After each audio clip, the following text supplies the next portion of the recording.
Hola, ¿qué tal? ¿Cómo están? Les habla el profesor Luis Alberto Autoceras, una vez más para darles la bienvenida a mi canal en YouTube.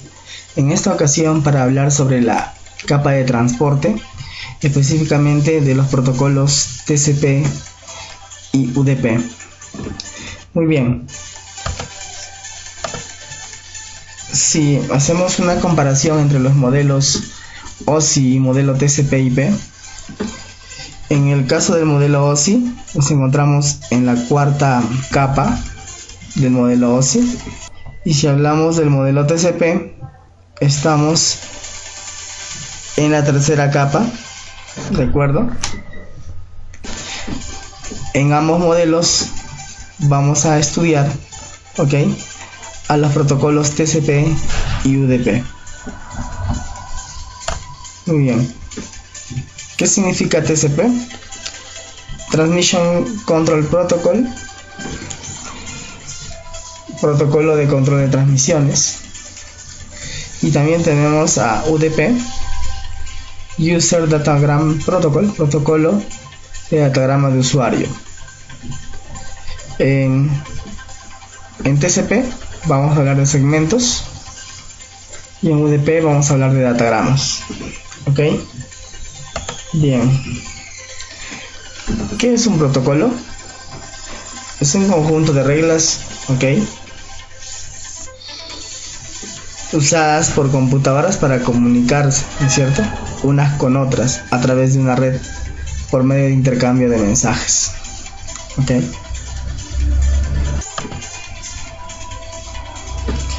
Encabezados TCP y UDP. Bueno, llegó el momento de hablar, ya de la parte más técnica. Vamos a explicar un poco el caso. Cuando voy a enviar, por ejemplo, un documento de Word de una máquina origen a una máquina destino, el archivo no se envía en bruto por la red, sino más bien se tiene que desglosar en segmentos, pasar por las diversas capas inferiores hasta llegar a la capa física, pasar por el medio de transmisión. Una vez que esté en el destino, ir escalando cada capa hasta llegar a la capa de transporte. Es ahí donde que nuevamente estos segmentos se componen nuevamente, se consolidan, y es en la capa de aplicación donde se muestra el documento tal como partió del origen. Muy bien. ¿Qué es lo que contiene un segmento TCP? Lo que están viendo a continuación justamente es el formato o la estructura del segmento TCP. Podemos visualizar lo siguiente, que todo empieza con un puerto de origen, y aquí tenemos el número 16, significa 16 bits. En realidad lo que nos está indicando aquí es lo siguiente: si ustedes elevan 2 a la 16, estamos consiguiendo 65.536. ¿Qué significa? 65.536 números de puerto, tanto en el origen como en el destino. Por ejemplo, un puerto de origen puede ser el puerto 5001, está dentro de ese rango. Igual en el puerto destino, puede ser un puerto 80, un puerto web, que también está en el rango. Si tengo 16 bits en el puerto de origen y 16 bits en el puerto de destino, hacen 32 bits. Eso significa, ¿no es cierto? Vamos a ponerlo aquí a través de un cuadro de texto. Eso significa de que 32 bits en bytes son 4 bytes. Ahí lo tenemos. Entonces esa primera fila equivale a 4 bytes. Bien, en la siguiente, número de secuencia, es necesario, llevar un control sobre los segmentos que se van enviando, al destino. Es por esa razón que se tiene que asignar un número de secuencia a cada segmento que va saliendo del origen, ¿de acuerdo? Eso ocupa 32 bits. Muy bien, y 32 bits, ya dijimos, equivale a 4 bytes. Entonces, vamos a copiarlo aquí. Y este también equivale entonces 4 bytes.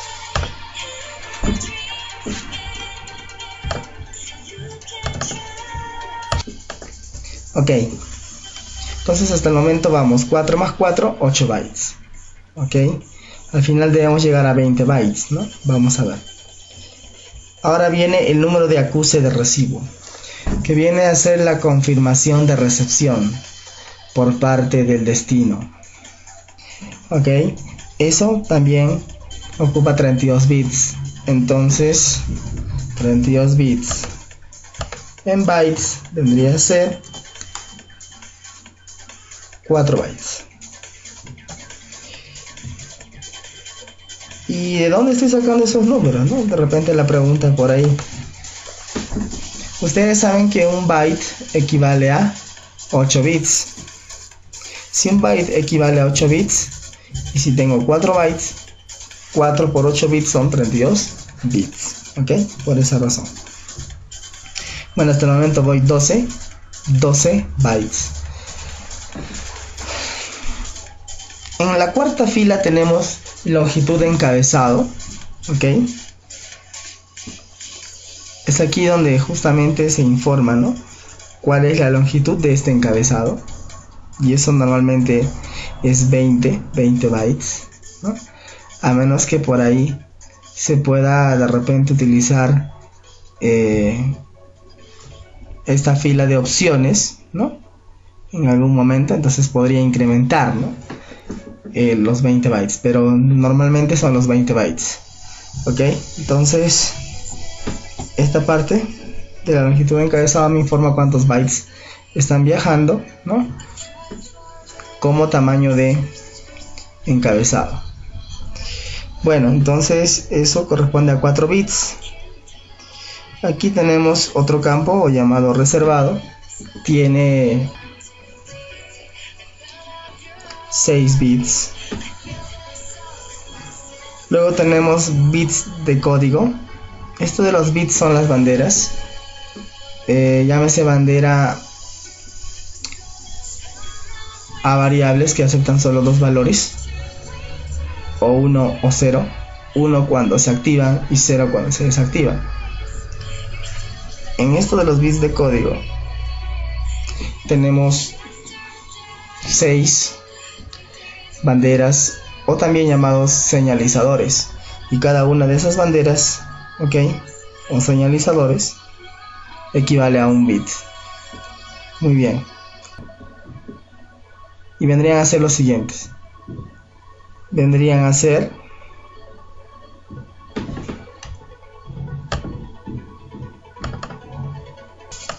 y bueno, entonces vamos a conocer a los señalizadores, para lo cual voy a insertar una imagen.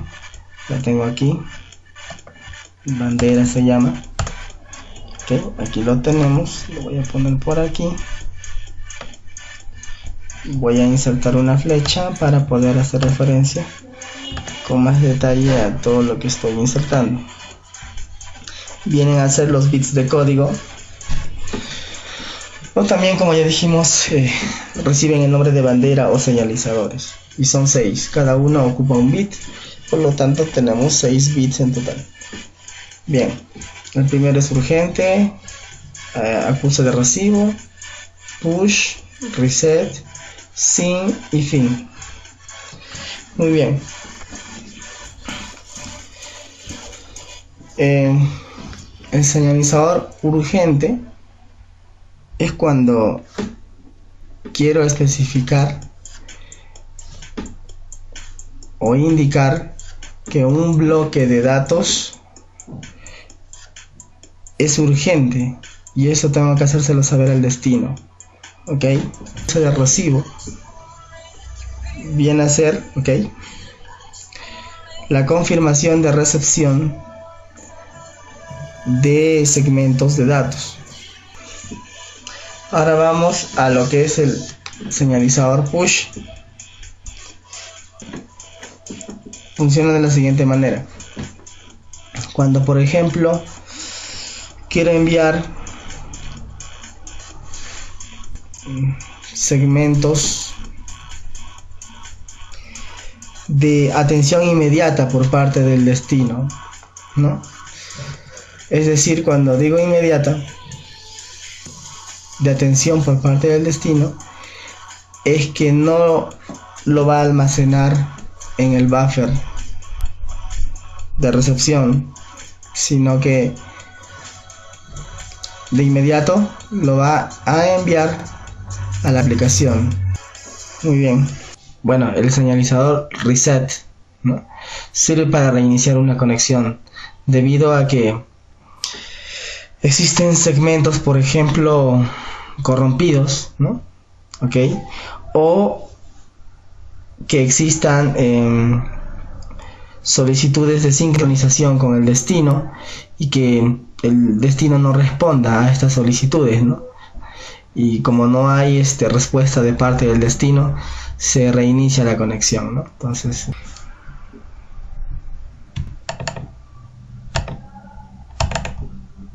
sin viene de sincronización.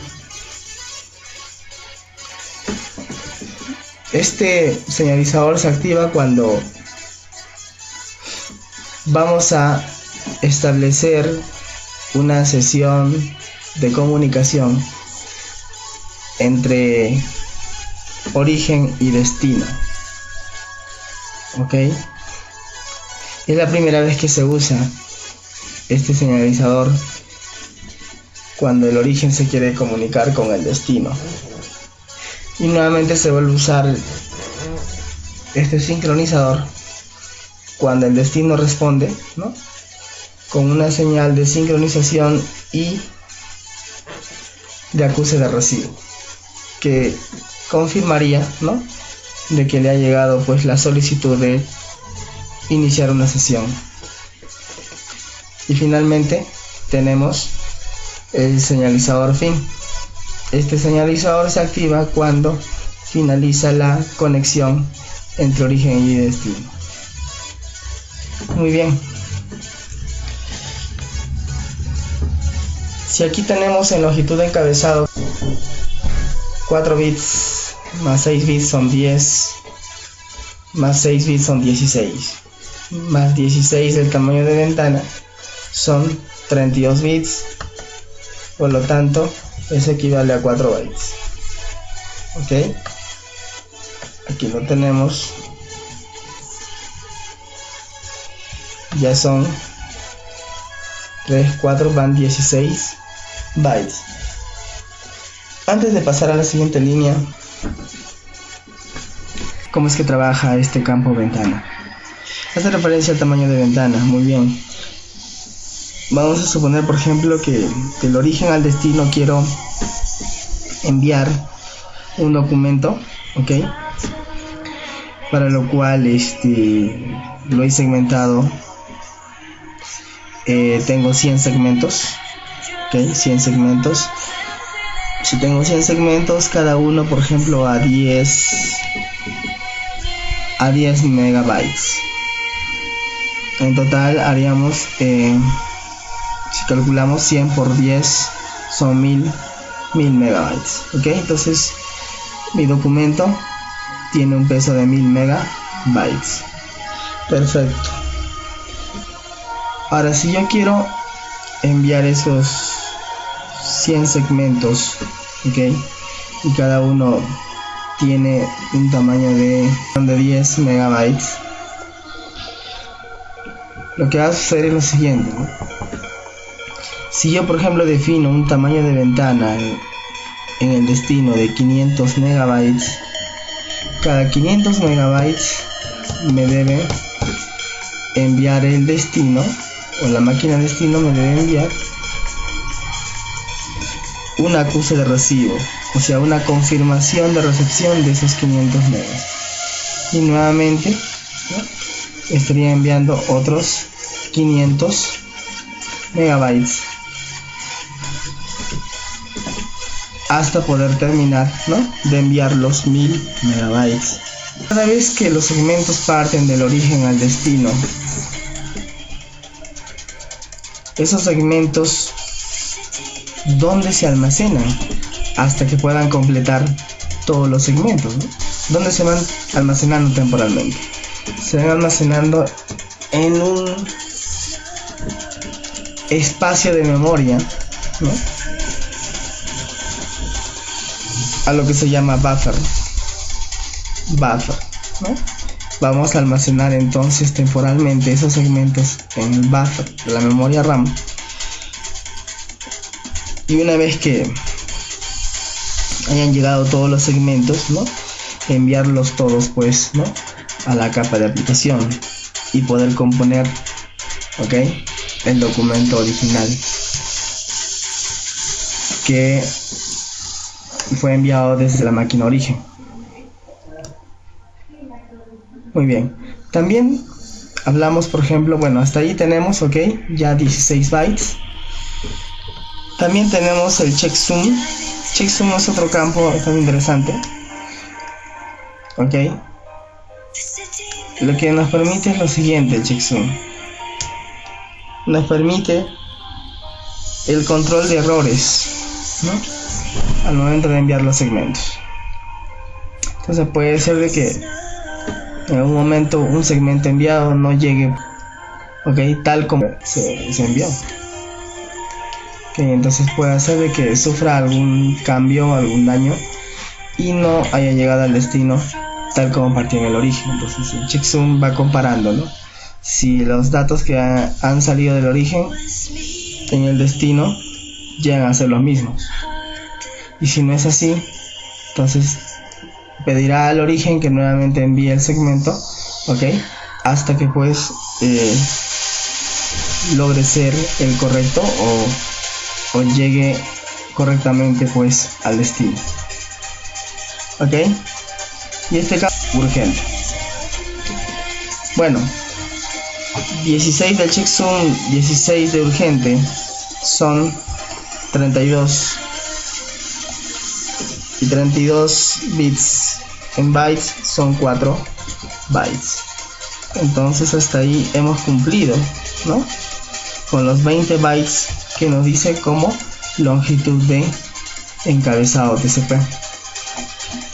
Por ahí de repente, si en algún momento les decía, ¿no?, se llega a utilizar a esta parte de opciones, ¿no?, entonces se incrementaría pues obviamente el número de bytes en esta parte y sería más de 20, ¿no? Bueno, la gran mayoría pues de segmentos trabaja con 20 bytes, ¿ok? Bueno, puede suceder alguna excepción en algún momento donde se incremente, sea más de 20. Eso implicaría de que se está trabajando con esta fila, la fila de opciones. Bueno, y lo que viene a continuación ya viene a ser ¿qué? Los datos, ¿no? Los datos. Muy bien, es netamente datos. El resto es el encabezado. Cada segmento entonces viaja con esa información, con la información de encabezado, que vienen a ser los 20 bytes, y luego vienen los datos. Bueno, el control riguroso que tiene, ¿no?, TCP al momento de enviar un segmento de datos, se dice que TCP es un protocolo orientado a la conexión, ¿ok? Porque es confiable, es seguro, ¿no? Si es que no llega al destino, se solicita nuevamente el envío y hay un control adecuado de todo esto de los segmentos, ¿no? Entonces es una comunicación fiable, ¿no? Pasamos entonces a la siguiente. Se habla de algo fundamental en la capa de transporte. Se habla del intercambio de señales de 3 vías. Algunos lo conocen en inglés como three-way handshake, ¿no? Tenemos la máquina origen, que es el cliente, la máquina destino, que es el servidor. La máquina cliente solicita, ¿ok? Solicita una sesión al servidor, ya que quiere comunicarse con el servidor. Entonces es en ese momento que el señalizador SYN se activa y toma el valor de 1, como ya habíamos comentado. El servidor recepciona dicha solicitud de sesión y le responde al cliente, pero no solo con el señalizador SYN, porque esto ya estaría confirmando, ¿no es cierto?, de que el servidor también quiere comunicarse con el cliente, sino a su vez también un señalizador ACK, ¿okay?, que viene a ser la confirmación de recepción de dicha solicitud. Bien, y en la tercera vía tenemos de que el cliente le envía, ¿no es cierto?, también le envía una confirmación de recepción de lo que acaba de comunicar el servidor, y es a partir de ese momento que se establece la conexión. A partir de ese momento se podrán enviar entonces ¿qué? Los segmentos de datos. ¿Ok? Entonces lo primero son estas dos vías para establecer la sesión entre cliente-servidor, servidor-cliente. A partir de la tercera vía, ¿no?, la conexión queda establecida y a partir de ese momento se pueden enviar los segmentos de datos. ¿Ok? Muy bien.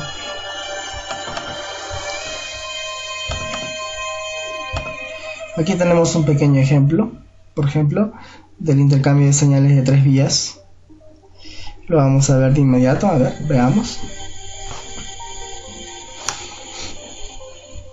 A ver, aquí tengo una máquina origen y una máquina destino.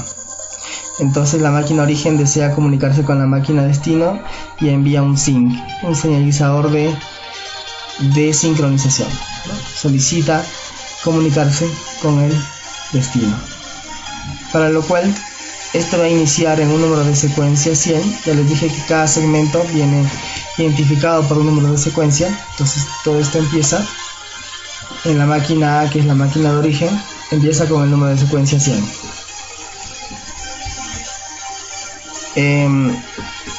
STL viene a ser el señalizador. En este caso dice SYN, significa que en este caso en la vía 1 el señalizador SYN, ¿no?, obtiene el valor de 1, o sea, se activa.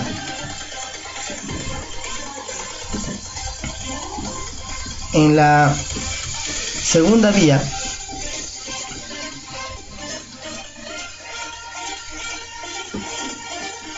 sucede lo siguiente.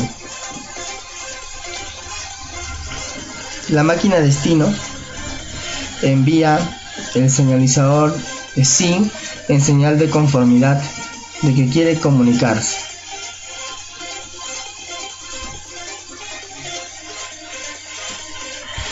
Y a su vez envía el señalizador ACK, el cual confirma, ¿no?, confirma la recepción de dicha solicitud.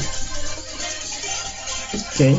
Entonces mientras SYN, ¿no es cierto?, es el señalizador que se activa en señal de que también quiere comunicarse con el origen.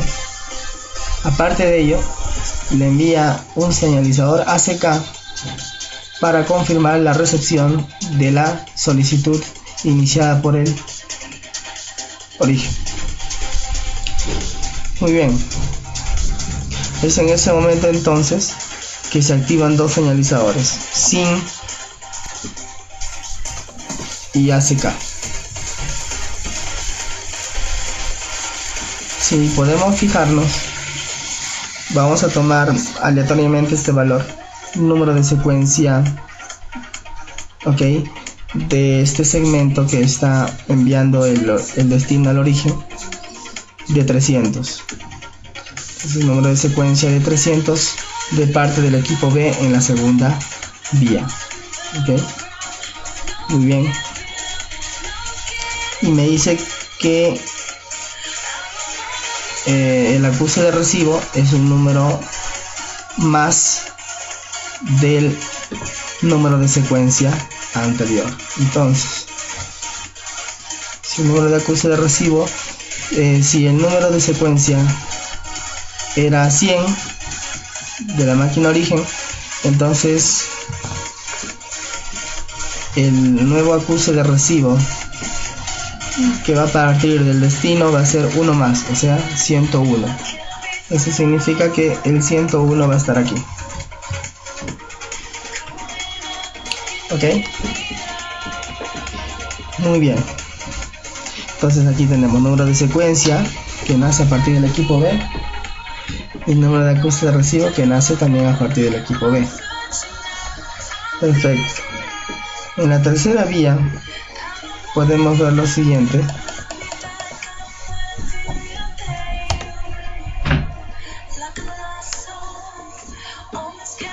Bien, podemos ver lo siguiente, que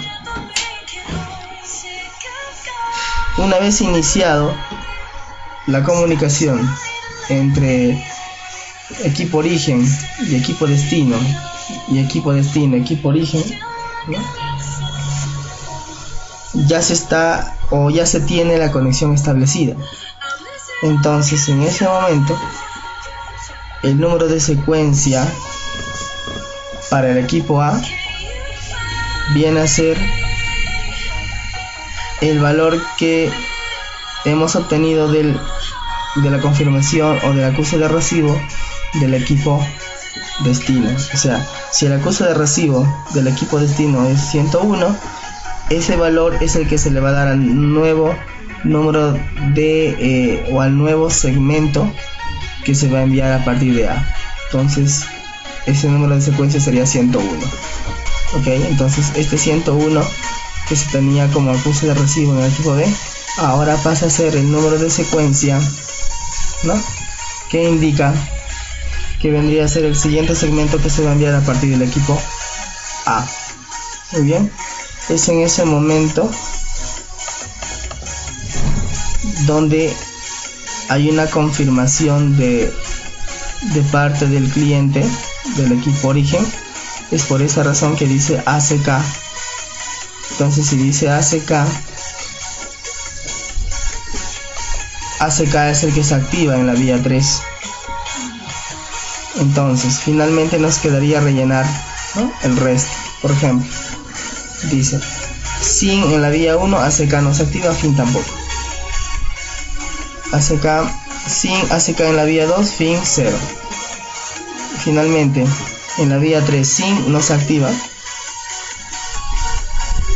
pero sí se activa ACK, ahí lo tenemos, y fin 0. Ok, bien, así quedaría entonces. Este número que tenemos de color rojo vendría a ser el siguiente segmento que se va a enviar, el cual ha sido el valor que se obtuvo del acuse de recibo del equipo B. Bueno, sigamos.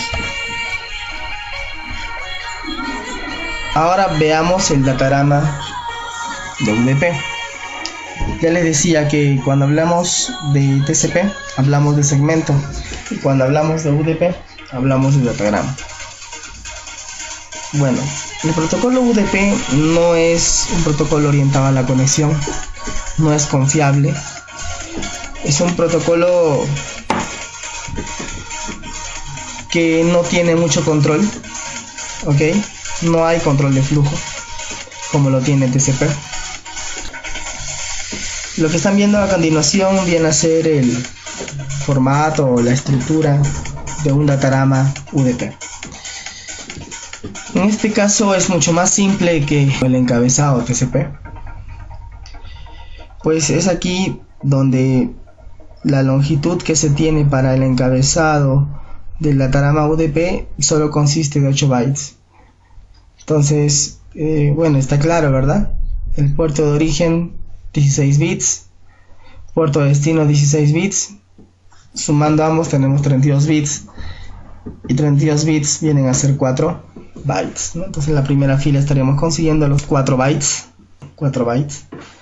y en la segunda fila tenemos lo que es longitud, ¿ok?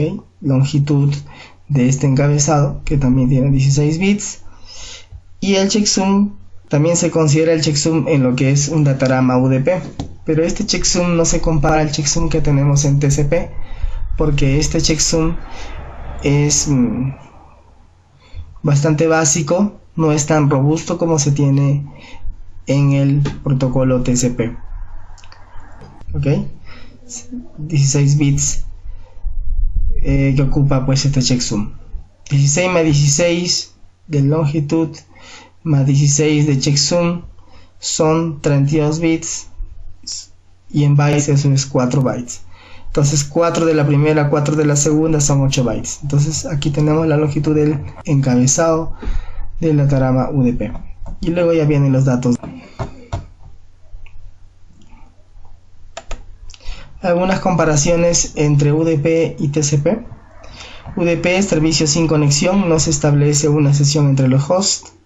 Así es, aquí no hay o no se establece una sesión de comunicación entre origen y destino. UDP no garantiza ni confirma la entrega y no secuencia los datos, es cierto, no es confiable.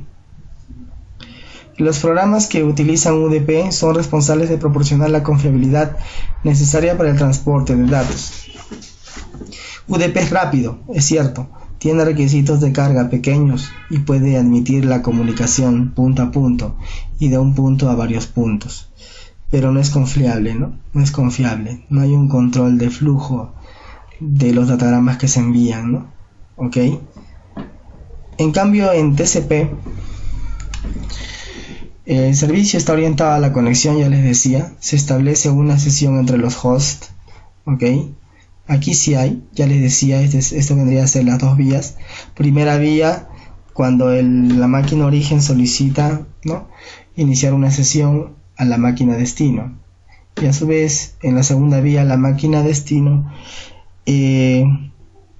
acepta aquella solicitud de inicio de comunicación.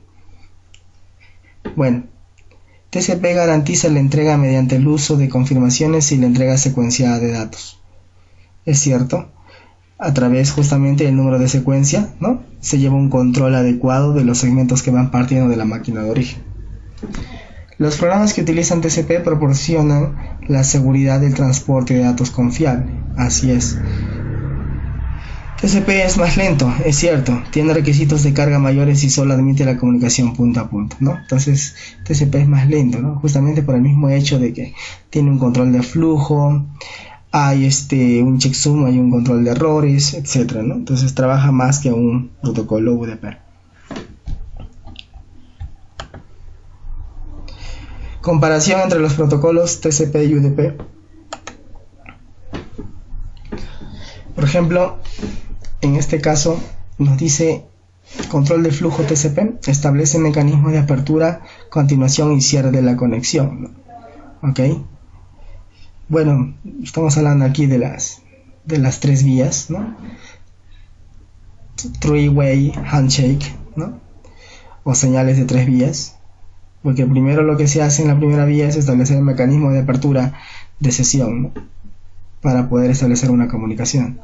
Luego empieza lo que es el envío de segmentos, ¿ok?, que viene a ser la continuación.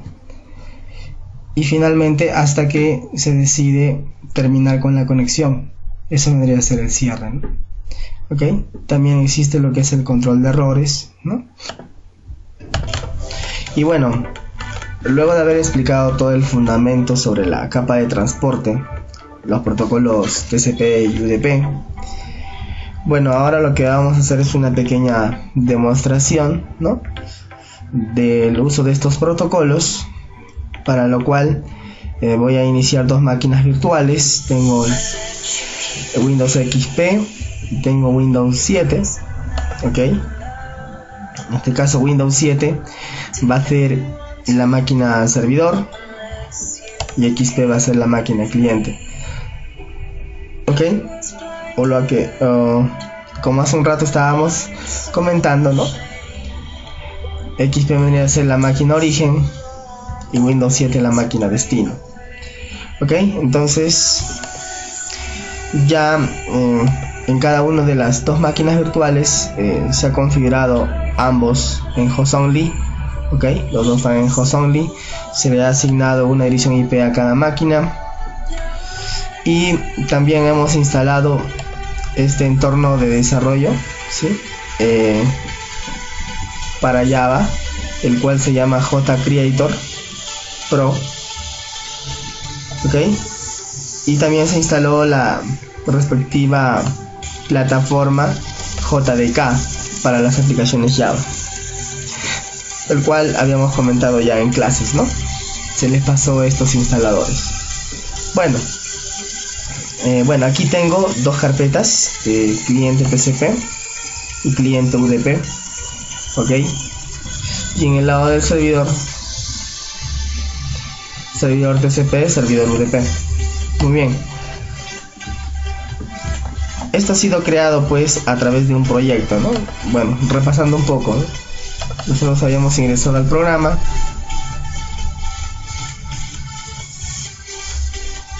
ok, ahí lo tenemos, y bueno, close. Habíamos dicho file new project. Habíamos dicho aplicación básica de Java, next, y aquí hemos ingresado pues el nombre del proyecto, ¿no? En este caso le puse cliente TCP para el caso de TCP y cliente UDP para el caso del protocolo UDP. Y en location hemos cambiado pues que la ruta donde se va a crear, ¿no es cierto?, nuestro proyecto. Entonces es así, yo ya lo he creado. Okay, esto voy a cerrar. Es por esa razón que aquí tengo estas carpetas, ya que pertenecen a los proyectos que he creado. Bueno, es más, vamos entonces a ingresar a los proyectos. Okay, vamos a empezar con cliente TCP. Voy a abrir JCreator.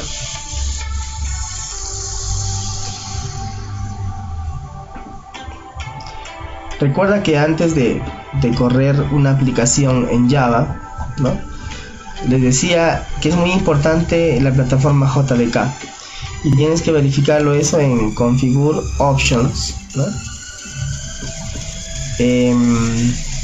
JDK Profiles debe existir justamente el JDK, que viene a ser la plataforma que necesitan las aplicaciones Java para que puedan ejecutarse. Si no está el JDK, tienes que instalarlo primero, que ya les pasé el instalador, luego recién nuevo, ¿no?, ubicar en qué carpeta se instaló el programa. Entonces sería Java y estarías eligiendo el JDK. Al aceptar, estarías consiguiendo pues que aparezca aquí. Okay, eso es lo importante, hay que verificar eso. Si no, nuestras aplicaciones que vayamos a ejecutar no van a funcionar. Ok, bueno, yo ya hice previamente todo eso, ya está listo. Ahora más bien vamos a empezar entonces a trabajar con el primer caso, cliente TCP. Bueno, aquí el código ya les pasé, ¿no? Recuerden que el nombre de la clase, Java es un lenguaje de programación orientado a objetos y se habla mucho de clase en orientado a objetos. Entonces la clase tiene el nombre de cliente TCP y el nombre de archivo también debe ser el mismo, cliente TCP. Ok, muy bien. ¿Cuál es el objetivo aquí? Es lograr la comunicación entre máquina origen, que es el cliente, y máquina de destino, que es el servidor. Muy bien, se trata de un chat. Vamos a lograr una comunicación en ambas direcciones, ok. Entonces se trata de un chat. Muy bien, eso por el lado del cliente. Por el lado del servidor, igual vamos a ingresar entonces jcreator.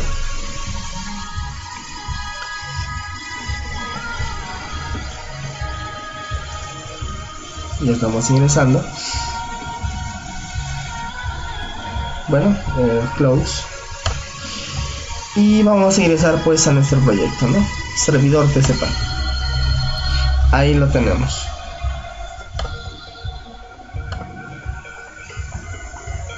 Bueno, desplegamos y aquí tenemos el archivo servidor tcp.java, doble clic, y aquí tenemos el programa. Igual como les decía, el nombre de clase debe ser el mismo nombre para el nombre del archivo, son lo mismo.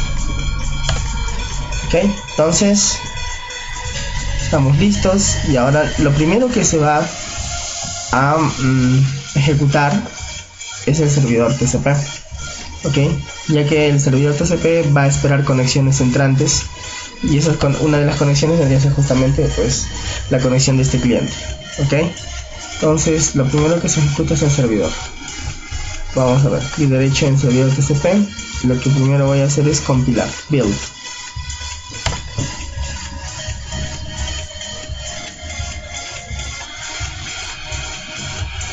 Entonces el proceso de compilación verifica línea por línea nuestro código, ok. También verifica si no hay errores de sintaxis, ok, o cualquier otro tipo de error, ¿no? Entonces es lo primero que se tiene que hacer, compilar. Ahora recién viene la ejecución, clic derecho, run, ejecutar.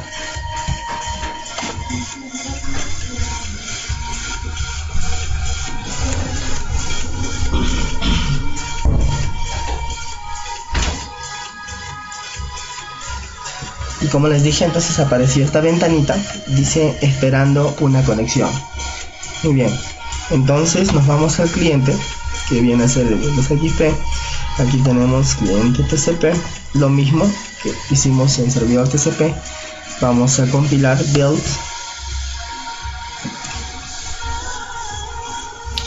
Y vamos a ejecutar, clic derecho, run.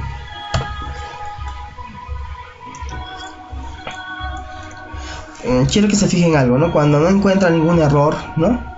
El programa devuelve este mensaje, ¿no? Process complete. ¿Ok? Significa que la ejecución o la compilación fue correcta, ¿no? ¿Ok?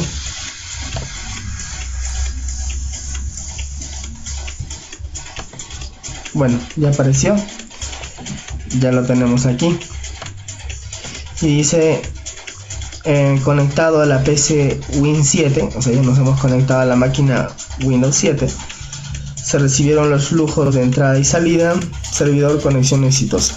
El servidor acaba de responder y dice la conexión fue exitosa.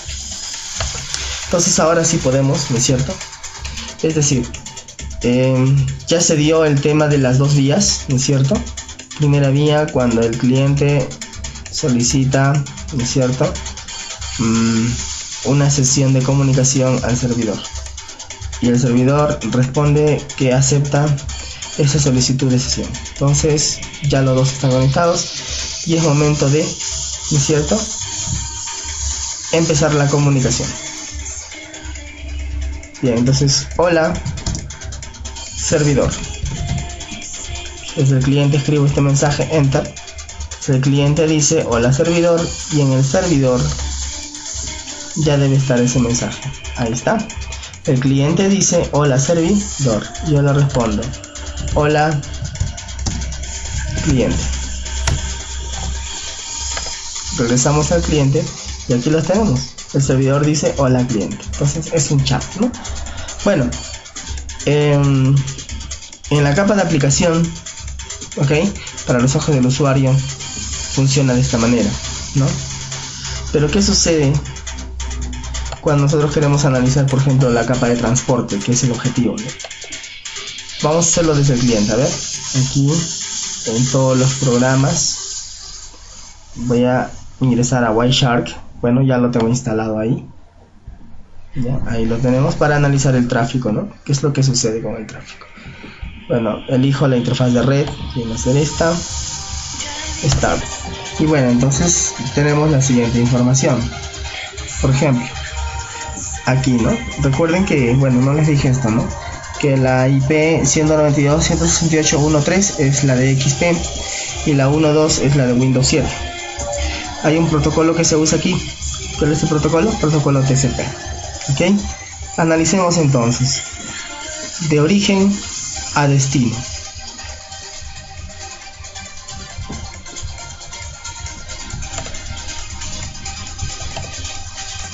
Bien. Entonces, a ver. Vamos a analizar, por ejemplo, lo que es el Internet Protocol. Ok. Me dice protocolo IP versión 4, longitud de encabezado 20 bytes. Ahí está, header length 20 bytes. El de Transmission Control Protocol, o sea, el protocolo TCP. Creo que aquí podemos ver más información. Por ejemplo, dice, ¿no? Aquí están las partes que les dije, ¿no?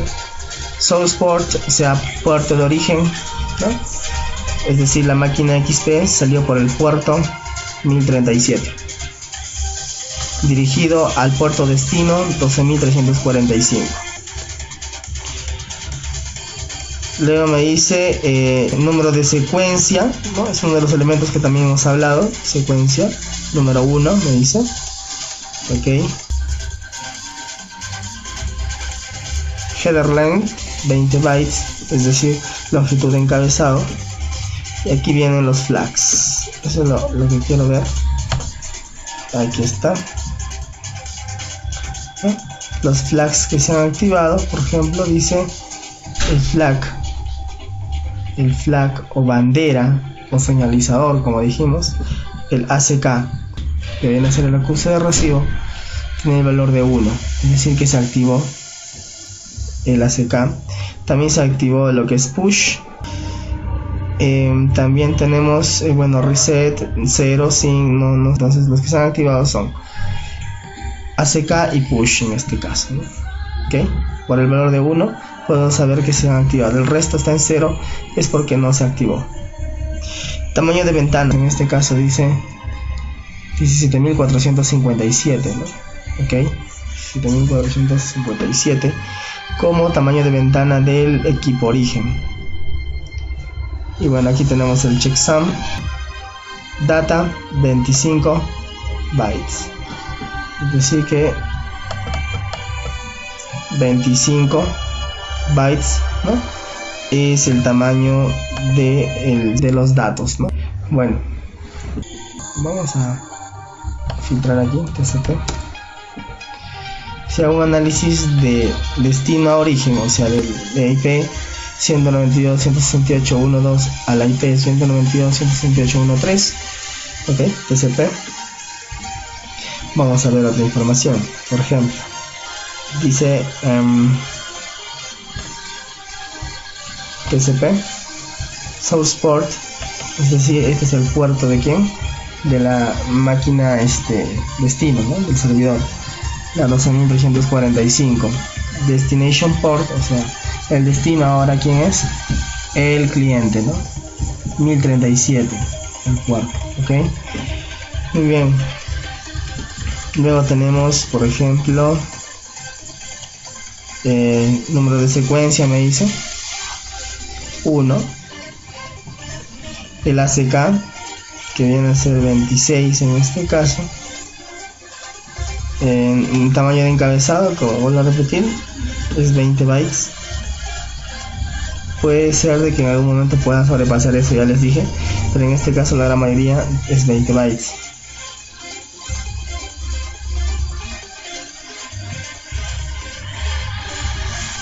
Y bueno, acá están los flags o banderas o señalizadores. Y en este caso me dice que se activó el ACK, o sea, la confirmación de recepción 1, se activó. Y nada más en ese caso, ¿no? ¿Okay? En el primer caso fue push y ACK, y en este caso fue solo ACK. El tamaño de ventana que tiene el servidor, 64.188. Listo. Bueno, fue un análisis entonces bastante básico de lo que es el protocolo TCP. ¿Qué es lo que pasa en la capa de transporte, no? Mientras nosotros vamos interactuando en un chat en la capa de aplicación, por ejemplo. Bueno, voy a cerrar, no voy a guardar, stop, sin guardar.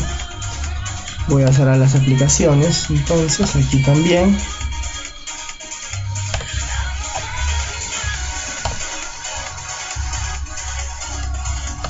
Bien, y ahora lo que vamos a hacer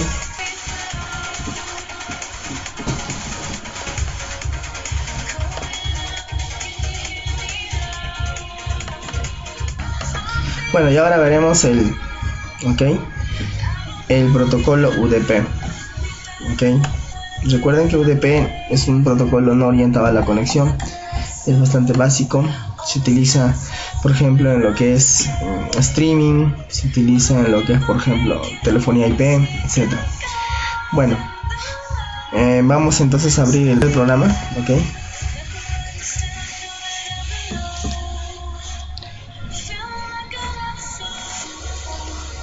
y vamos a abrir entonces el cliente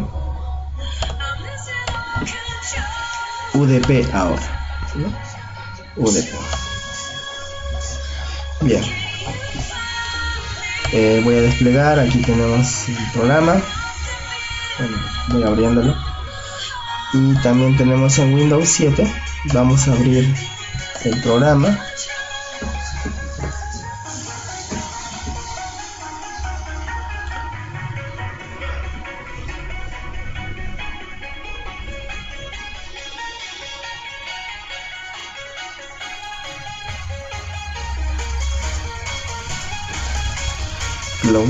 Y vamos a abrir entonces ahora servidor UDP. Desplegamos, entonces el programa también lo tenemos aquí. Hay algunas cositas que rescatar aquí, por ejemplo el número de puerto, puerto 8000 que le estamos dando a al servidor. Ahora en XP, ¿no? La máquina cliente,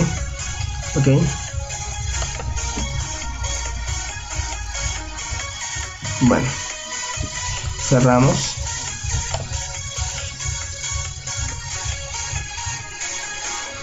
Ya, ahora lo que vamos a hacer es entonces verificar el tráfico que existe, ¿no es cierto? Entre una máquina origen y destino usando el protocolo UDP. Pero en este caso no va a haber una comunicación en dos direcciones, ¿no? Como lo era en TCP. En este caso solo el servidor escucha, el servidor solo escucha.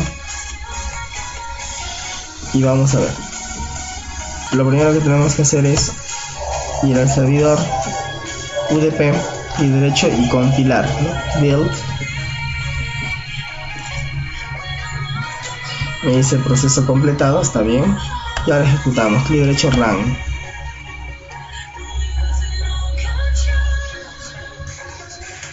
Entonces aquí está, ¿no? Creado, dice UDP server en el puerto 8000, ya está. Entonces ahora nos vamos al cliente. Igual en cliente voy a compilar build,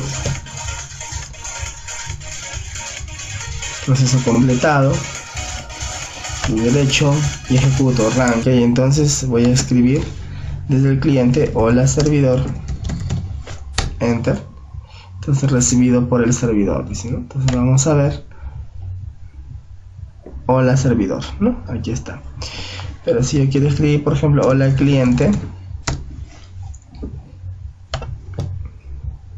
no voy a recibir ese mensaje ya que solo es en una dirección, solo el cliente puede enviar mensajes ya que el servidor solo está escuchando, pero el servidor no puede responder, muy bien, en eso consiste esta aplicación, ¿no?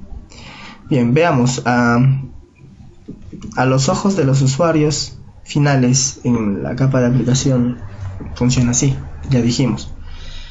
Pero ¿qué sucede cuando nosotros queremos analizar el tráfico? Entonces vamos a ejecutar Wireshark ¿ok? Desde la máquina cliente lado. También lo puedes hacer desde el servidor, ¿no? No hay problema, es igual. Ejecuto la interfaz y le digo Start. Y bueno, como podemos ver, ¿no? Aquí ya tenemos estas dos líneas. La primera es del cliente, que viene a ser la 3, ¿no? Al destino, que viene a ser el servidor, que es el número 2, y la respuesta del servidor, que es el 2, al cliente, que es el 3. Entonces veamos el primero, de cliente a servidor. Vamos a analizar entonces aquí el User Datagram Protocol, protocolo de datagrama de usuario, la máquina origen por el puerto 1038, el puerto destino, como les dije, el servidor lo definimos como 8000, ¿no? Bueno, longitud, los 8 bytes que compone el encabezado UDP, más los bytes que se tienen en la data, o sea, netamente en lo que es data, 11 más 8 son 19, ¿no? ¿Okay? El otro caso, cuando de la máquina 2, que es el servidor, a la máquina 3, que es el cliente. Bueno, el puerto origen, en este caso, viene a ser el puerto de servidor, que es el 8000, ¿no es cierto? El puerto destino a 1038, que viene a ser el puerto del cliente. Longitud 19, ¿no? Lo que habíamos mencionado. 8 bytes del encabezado UDP, más los 11 bytes, ¿no? De los datos que se tienen. Entonces simplemente en este caso es la misma longitud, ¿no? Y la longitud se obtiene de los 8 bytes más los 11 bytes que se tienen, ¿no? Como data. Muy bien. Vamos entonces a cerrar los programas. Esto sin guardar. Y bueno, entonces con esto he concluido. Muchas gracias, espero que les haya sido de mucha utilidad. Les aconsejo que vean este video las veces que ustedes deseen para que puedan pues ¿no? entender muy bien esta parte de la capa de transporte, ¿no? El uso de los protocolos TCP y UDP. Bien, muchas gracias, los espero en clase, hasta la próxima.